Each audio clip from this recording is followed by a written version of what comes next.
நான் கூட யோசிப்பேன், எம்ஜிஆர் அவர்களும் மேடம் ஜெயலலிதா மேடம் அவங்களும் ஒரே வார்த்தையில சொல்லி இந்த திமுகவை காலி பண்ணாங்கல்ல. நான் கூட யோசிப்பேன், ஏன் இவ்வளவு ஹார்ஷா பேசுறாங்க, ஏன் இவ்வளவு ஹார்ஷா அவங்கள திட்டுறாங்கன்னு யோசிச்சது உண்டு. இப்பதானே புரியுது. அவங்க ரெண்டு பேரும் சொன்னதை இப்ப நானும் ரிப்பீட் பண்றேன்.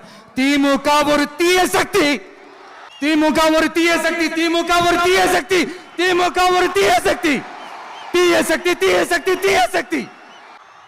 டிவிகே ஒரு தூய சக்தி. எப்படி? டிவிகே ஒரு தூய சக்தி. தூய சக்தி டிவிகேவுக்கும் தீய சக்தி டிஎம்கேவுக்கும் தான் போட்டியே. வணக்கம். கடந்த சில மாசத்துக்கு முன்னாடி கரூர்ல தாவேக சார்பில் நடைபெற்ற பிரச்சார கூட்டத்துல சிக்கி 41 பேர் உயிரிழந்தாங்க. இந்த சம்பவம் உலகம் முழுக்கும் பெரும் அதிர்ச்சியையும் பரபரப்பையும் ஏற்படுத்தி இருந்துச்சு. அதுக்கப்புறம் விஜய் மேல நிறைய விமர்சனங்கள் வச்சுக்கிட்டு வந்தாங்க. விஜய் ஒரு கட்சியை நடத்துறதுக்கு தகுதி இல்லை, அவர் ஒரு கட்சி தலைவனா இருக்க தகுதி இல்லை, அவர் கட்சியை கலைச்சுக்கிட்டு மீண்டும் சினிமாவுக்கே போயிடலாம் அப்படின்னு சொல்லிட்டு நிறைய விமர்சனங்கள் வந்துச்சு. விஜயும் அதுக்கப்புறம் எதுவுமே பேசாம அமைதியாவே இருந்தாரு. அவங்க கட்சி நிர்வாகிகளும் தலைமறைவா தான் இருந்தாங்க.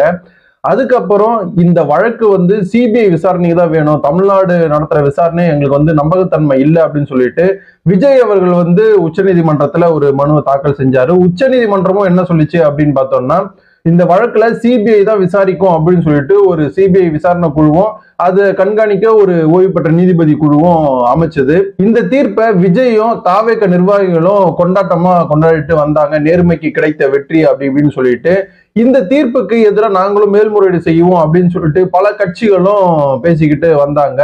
இந்த நிலையில தான் சிபிஐ கரூர் சம்பவத்து தொடர்பா விசாரணை நடத்திக்கிட்டு வந்துச்சு.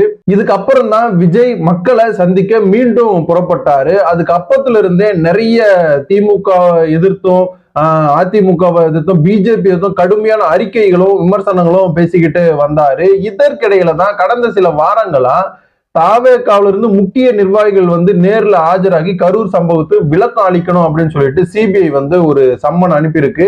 இதுல சிடிஆர் நிர்மல்குமார், ஆதவ் அர்ஜுனா, ஆனந்த் இவங்க எல்லாமே நேர்ல போயிட்டு விளக்கம் அளிச்சாங்க. அதுக்கப்புறம் இது புது ட்விஸ்டா ஒண்ணு கொடுத்திருக்காங்க சிபிஐ தரப்புல இருந்து. என்ன அப்படின்னு பார்த்தோம்னா, வரும் 12ஆம் தேதி விஜய் அவர்கள் நேர்ல ஆஜராகி விளக்கம் தரணும் அப்படின்னு சொல்லிட்டு விஜய்க்கு சம்மன் அனுப்பியிருக்காங்க சிபிஐ. இந்த சம்மன் விவகாரம் தமிழக அரசியலும் சரி விஜயுடைய தரப்பிலும் சரி பெரும் அதிர்ச்சியை ஏற்படுத்தி இருக்கு. ஏற்கனவே ஜனநாயகன் படம் இன்னும் 2-3 நாள்ல ரிலீஸ் ஆக இருக்கக்கூடிய நிலையில அந்த படத்துக்கான தணிக்கை சான்றிதழ் வழங்க சிக்கல்கள் நிறைய ஏற்பட்டு இருக்கு.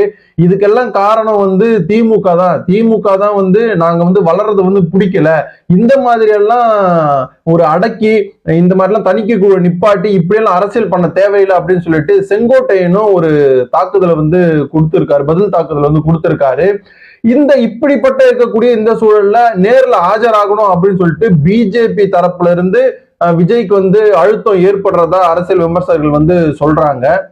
ஏன் அப்படின்னு நம்ம பார்த்தோம்னா, விஜய் பிஜேபி சைடு வருவாரு, அதிமுக கூட்டணி வச்சு தேசிய ஜனநாயக கூட்டணியில இருந்து 2026 சட்டமன்ற தேர்தலில் நம்ம கணிசமான வெற்றிகளை பெற்று ஆட்சியை பிடிப்போம் அப்படின்னு பிஜேபி நினைச்சுக்கிட்டு இருந்தாங்க. ஆனா விஜய் அவர்கள் நாங்க தனிச்சுதான் போட்டியிட போறோம் அப்படின்னு சொல்லாம, பிஜேபி கூட நாங்க கூட்டணி வைக்க மாட்டோம்னு சொல்லாம ஒரு முடிவை எடுத்து அவர் பாட்டு தனிச்சு போயிட்டு இருக்காரு. இப்படி இருக்கக்கூடிய சூழல்ல விஜய் இப்படியே விட்டா நம்ம வழிக்கு வரமாட்டாரு.